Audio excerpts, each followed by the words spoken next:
vaterpolista Hrvatske da pliva u kontru, da Stefan Mitrović, čini mi se ne, Andrija Prlejnović da krene za njim, da ga zaustavi. 30 sekundi. Dakle, puno napad ima reprezentacija Srbije. Vodi sa 14-11. 9 i 5 su isključeni. 9 Sandro Sukno nema pravo povratka u igru. Miloš Čuk, njegovo drugo isključenje. Nema razloga za žurbu. Imaju još 18 sekundi za ovaj napad. Imaju 3 gola viška srpski vaterpolisti. I evo sada šuta. Ima li gola? Nema, ne. Svirali su sudije nešto.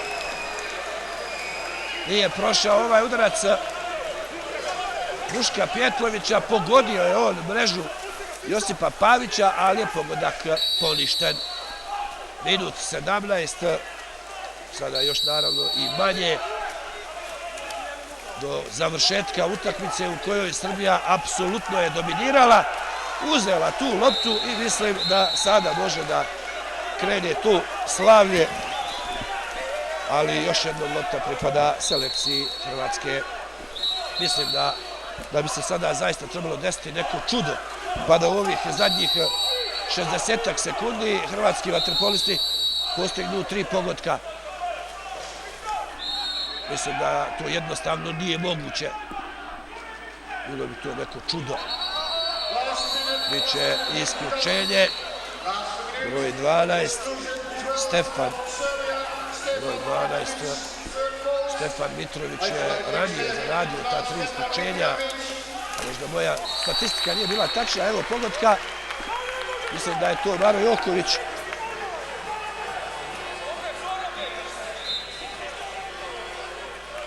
Da, evo zašto je isključen. Evo zašto je isključen Stefan Mitrović. A onda uz dosta sreće Maro Joković je matirao Slobodana Sora. Ali samo smanjio rezultat na 14-12. Ajde još ovih 52 sekunde da prođu. Treba igrati tvrdo, čvrsto, ozbiljno, odgovorno. Prednost jeste 2 gola, ali ima tu još 40 sekundi. Naravno, treba igrati na nož, na isključenje. Isključen je, to je broj 4, Nikša Dobud. Dobio je udarac, čini mi se, u lice. Filip Filipović. Pogledajte, kakav udarac, kakav divljački udarac u lice Filipu Filipoviću od Nikše Dobuda. Ali, s obzirom šta su sudije tolerisale Samiru Baraću, onda ne čudi, evo pogledajte, direktno udarac u lice.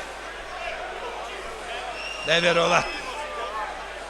Zaista jedan divljački udarac. Ne mogu drugo da nađem drugu riječ nego divljaštvo hrvatskog reprezentativca. Već je sve riješeno. Srbija je tu zabilježila trijumf. Naravno, teško se tu... Evo, čuli ste Dejana Udovičića i svih. Ide se mirno, ide se probati postići pogodak. Nema provokacije, nema potrebe da se ide na neki revanšizam.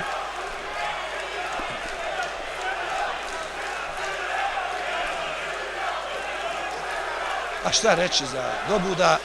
Neka vida rane. Njega će sigurno više da boli nego Filipa Filipovića. Fiću će da prođe, a ostaće rezultat koji baš neće biti drago Nikši Dobudu.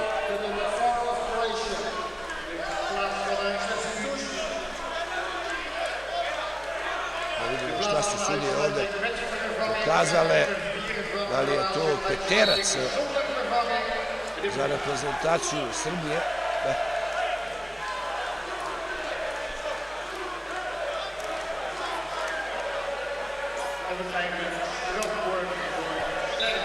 Vrlo naivan i gospodin Ratko Rudić, a potpuno jasno da je to bio zaista udarac, evo sada provokacije Filipa Filipovića ka Nikši Dobudu.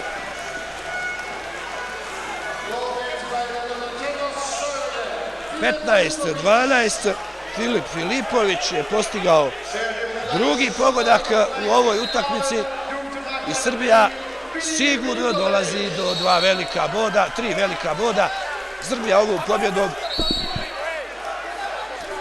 pa gotovo sigurno ide na poziciju broj 1, ali ostaje još 2 utakmice.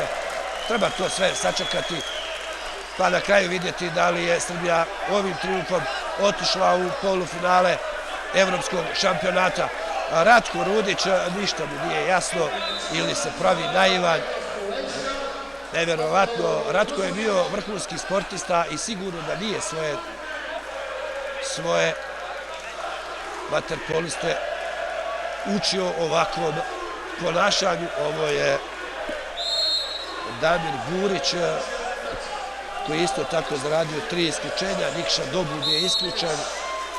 Još samo 34 sekunde do kraja ovog meča. 15-12 vodi reprezentacija Srbije, nalazi se pred osvajanjem 3 velika boda. Biće igrač više, isključen Andrija Prlajinović. Prvo isključenje, 7. odbrana Slobodana Sora, zaustavlja šut Ivana Buljubašića i evo zadnjih 9 sekundi. Miran napad reprezentacije Srbije, u sve to novo isključenje koje je sada zaradio broj 11, Fran Paškvalin, odbranio je to Josip Pavić, bilježimo njegovu 7. odbranu, ali nevažno. Dakle, reprezentacija Srbije u utakmici trećeg kola na 30. evropskom vaterpolo šampionatu u Eindhovenu u Holandiji porazila više nego zasluženo selekciju Hrvatske rezultatom 15-12. Hrvati su imali prednost do rezultata 3-2, tada su Srbi došli do izjednačenja 3-3, poveli 4-3 i nakon toga imali konstantnu prednost u pojedinim trenucima. Čini mi se da su imali i 4 gola viška. Dakle, apsolutno zaslužen trijumf selekcije Srbije nad Hrvatskom 15-12. Poštovani gledalci, na prvenstvu Evrope sutra je slobodan dan, a mi ćemo vam se opet javiti u subotu prenosom utakmice 4. kola. Još jednom da završim i da zaključim, Srbija potpuno zasluženo pobjedila reprezentaciju Hrvatske rezultatom 15-12. Prijatno.